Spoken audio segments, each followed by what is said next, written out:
CP gate 2026 సంబంధించిన notification కావచ్చు, online application కావచ్చు, 15th మే 2026 నుంచి స్టార్ట్ అవుతుంది కదా సార్ అంటూ సో మెనీ ఆస్పిరెంట్స్ అయితే క్వైరీ చేస్తున్నారు.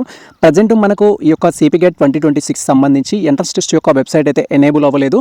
వన్స్ మనకు వెబ్సైట్ అనేది ఎనేబుల్ అయిన తర్వాత మేము అప్డేట్ అయితే ఇస్తాము. మీరు అప్డేట్ తెలుసుకోవడం కోసం ఈ యొక్క సిపి గేట్ 2026 సంబంధించి లింక్ అయితే ఏదైతే ఉంటుందో మేము డిస్క్రిప్షన్లో ఇచ్చేస్తాము. సేమ్ టైం మనకు సంబంధించిన వాట్సాప్ అండ్ టెలిగ్రామ్ ఛానల్లో అయితే మేము దీనికి సంబంధించిన అఫీషియల్ వెబ్సైట్ లింక్ పోస్ట్ చేస్తాము.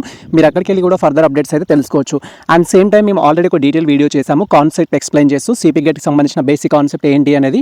సో మీరు ఆ వీడియో చూసినా కూడా మీకు కొంత క్లారిటీ అయితే రావడం జరుగుతుంది. అండ్ అఫీషియల్ నోటిఫికేషన్ వచ్చిన తర్వాత మేము డీటెయిల్ ఈ వీడియో అయితే చేస్తాము. మీకు ప్రజెంట్ సిపి గేట్కి సంబంధించి ఎటువంటి డౌట్స్ ఉన్నా కూడా సో కామెంట్ సెక్షన్లో కామెంట్ అయితే చేయండి. సబ్జెక్ట్ విషయంలో కావచ్చు, క్వాలిఫైడ్ మార్క్స్ విషయంలో కావచ్చు, సిలబస్ విషయంలో కావచ్చు, ప్రీవియస్ క్వశ్చన్ పేపర్స్ విషయంలో కావచ్చు, అదర్ థింగ్స్ విషయంలో కావచ్చు, స్కాలర్షిప్ విషయంలో కావచ్చు, ఇలా డిఫరెంట్ డౌట్స్ అయితే మీకు ఉంటాయి.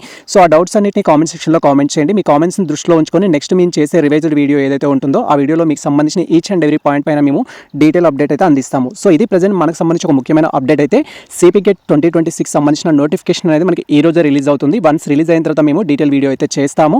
అండ్ ఈసారి వచ్చేసి మనకు సిపి గేట్ అనేది కాకతీయ యూనివర్సిటీ వారు కండక్ట్ చేస్తున్నారు. బట్ తెలంగాణలో ఉన్న ఆల్ యూనివర్సిటీస్లో మీరు అడ్మిషన్స్ తీసుకోవడానికి ఈ యొక్క ఎంట్రన్స్ టెస్ట్ అయితే రావాల్సి ఉంటుంది. ఉస్మానియా యూనివర్సిటీ కావచ్చు, Kakatiya university, Satavahana, Mahatma Gandhi university, Palamuru, Telangana university, Andhra Mahila Visvavidyalayam సంబంధించి, జేఎన్టీయూ కావచ్చు, ఇలా డిఫరెంట్ యూనివర్సిటీస్ ఏవైతే ఉంటాయో వాటిలో అడ్మిషన్స్ తీసుకోవాలంటే మీకు ఈ యొక్క ఎంట్రన్స్ టెస్ట్ అయితే mandatory. MA, MSc, MCom, MPEd, MEd and other professional కోర్సెస్లో కూడా మీరు అడ్మిషన్స్ తీసుకోవాలంటే సో ఈ ఎంట్రన్స్ టెస్ట్కి అయితే అప్లికేషన్ చేసుకోవాల్సి ఉంటుంది. అండ్ అప్లికేషన్ వీడియో కూడా ఈరోజు మేము అప్లోడ్ చేస్తాము. మాక్సిమం మనకు వెబ్సైట్ అయితే ఎనేబుల్ అయితే సో అప్డేట్ కోసం అయితే వెయిట్ చేయండి. ఇది ప్రజెంట్ మనకు సంబంధించి ఒక ముఖ్యమైన అప్డేట్ అయితే.